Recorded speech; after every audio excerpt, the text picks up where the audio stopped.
Hello friends, आज की इस स्टोरी में आप सभी का स्वागत है। यहाँ पर देख रहे हैं आप एक बिल्वा और एक छोटा सा बच्चा। किसका? कौवे का। अब आगे देखते हैं स्टोरी में क्या होता। बहुत ही इंटरेस्टिंग स्टोरी है।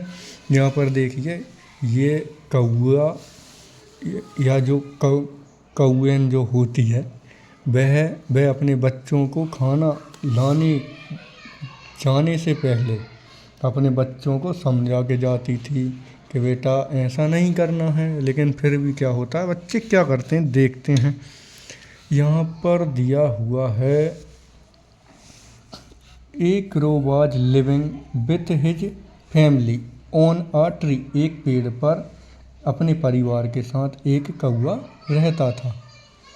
द मदर यूज्ड मतलब होता है जैसे कि यूज्ड टू, मतलब कहने के लिए। The mother used to tell her kids the mother used to tell her kids while going to fetch some food. मतलब उनकी माँ जब भी बाहर जाती थी खाना लाने के लिए तो अपने बच्चों को कहती थी, never come out our nest, मतलब अपना जो घोंसला है उससे कभी बाहर मत आना।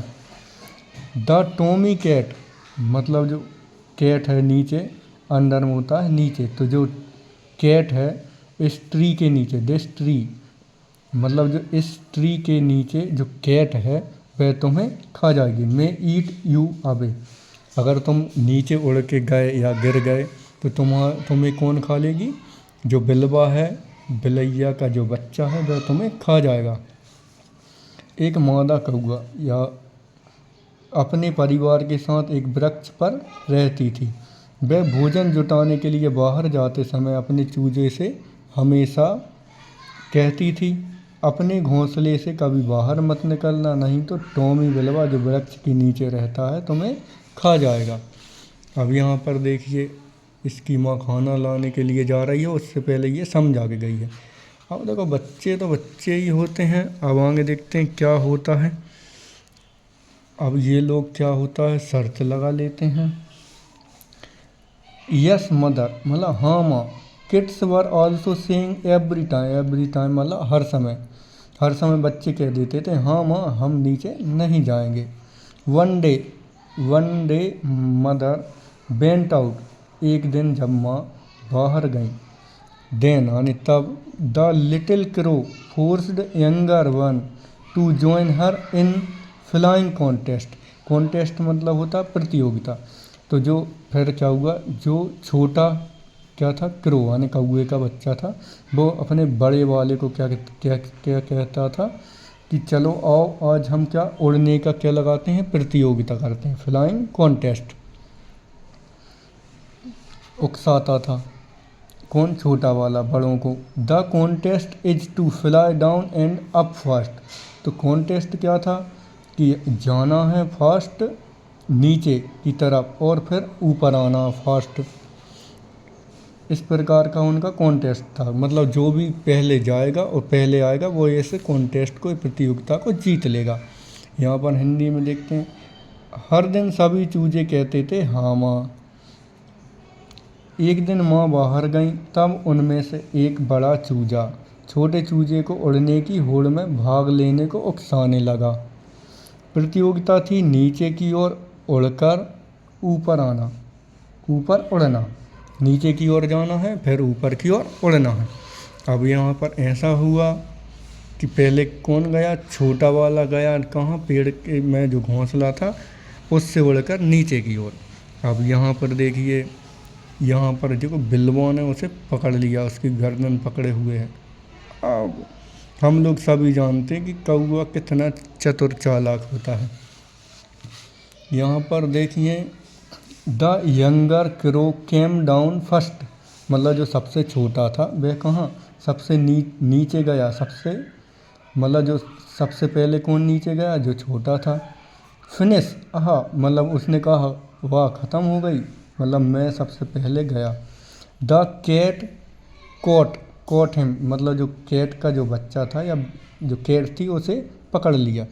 Then the younger crow said, मतलब जो छोटा चूजा था उसने कहा, कैट अंकल, मतलब जो बिल्ली से कहा या बिलवा से कहा, cat uncle, my elder sister, मतलब मेरी जो बड़ी बहन है, हैज मोर फ्लैश, मतलब उसमें बहुत ज़्यादा मांस है, देन मी, मुझसे ज़्यादा मांस हमारी बड़ी सिस्टर में, she will fly down to defeat him, जब वह उड़कर नीचे आएगी, डाउन मतलब नीचे की ओर, तब तुम उसे खा लेना, यू मे ईट हर, तब उसे तुम खा लेना, जब हमारी बहन नीचे उड़कर आएगी तब तुम मुझे पकड़ लेना और उसे खा लेना। छोटा चूजा नीचे आया तो बिलवा ने उसे पकड़ लिया। तब छोटे चूजे ने बिलवा से कहा, बिल्ला चाचा, यानी कैट अंकल, मेरी बड़ी बहन के शरीर में अधिक मांस है, प्रतियोगिता में मुझे हराने के लिए वह नीचे उड़कर आने वाली है, आप उसे खा लेना। डिफीट मतलब होता है हराने के लिए। अब यहाँ पर देखिए इस प्रकार से क्या इसने चतुर चालाक हमारा क्या है, ये कौवा, और ये बिलवा अंकल। अब बिलवा अंकल को किसने बेवकूफ़ बना दिया, एक छोटे से कौवे ने। अब आगे क्या होता है देखते हैं। द यंगर वन रिटर्न, मतलब जो छोटा चूजा था वह लौट कर आया, फास्ट टू द नेस्ट, मतलब तेजी से कहाँ, घोंसले में आ गया। सी टोल्ड, उसने बताया, हर सिस्टर, उसकी बहन को, मदर इज राइट, माँ सही कहती हैं या माँ सही हैं। द कैट इज वेटिंग, तो जो कैट है वो हमारा वेट कर रही है। The cat is waiting for us, हमारा वेट कर रही है। लेट्स कैंसिल, आओ कॉन्टेस्ट जो है उसे कैंसिल करते हैं। डोंट फ्लाई डाउन, मतलब नीचे की ओर मत उड़ना। It is better if we follow what mom said for our good, हमारी जो माँ हमारी भलाई के लिए जो कहती हैं, या जो बड़े हैं जो हमारी भलाई के लिए कहते हैं, वह उसे मानना चाहिए, उसे उसी को फॉलो करना चाहिए। यहाँ पर भी लिखा है उनने, इससे स्टोरी से क्या सीख मिलती है। वॉट एवर, जो कुछ भी, आवर एल्डर्स, मतलब जो हमारे बड़े बुजुर्ग हैं, से यानी कहते हैं, डेट यानी कि, is for our good only, मतलब हमारे जो बड़े बुजुर्ग हैं हमें समझाते हैं तो वे हमारी भलाई के लिए समझाते हैं। क्यों समझाते, क्योंकि उनके पास एक्सपीरियंस है, वह इस प्रकार की परेशानियों से निकल कर आए हैं। तो छोटा चूजा तेजी से उड़कर अपने घोंसले में आ गया वापस, किससे बच के, बिलवा चाचा से। उसने अपनी बहन से कहा, माँ ठीक कहती हैं, माँ ठीक कहती हैं, नीचे बिलवा हमारी ताक में बैठा है, हम अपनी प्रतियोगिता कैंसिल या बंद कर देते हैं, तुम नीचे उड़कर मत जाना, माँ हमारी भलाई की बात करती हैं, अच्छा होगा कि हम अपनी माँ की बात मानें। तो ये बहुत अच्छी बात कही, किसने कही, ये कही है कौवे ने। अब उसके बाद ये जो सीख है, हमारे बड़े हमेशा हमारी भलाई की बात करते हैं। इस वीडियो को देखने के लिए धन्यवाद।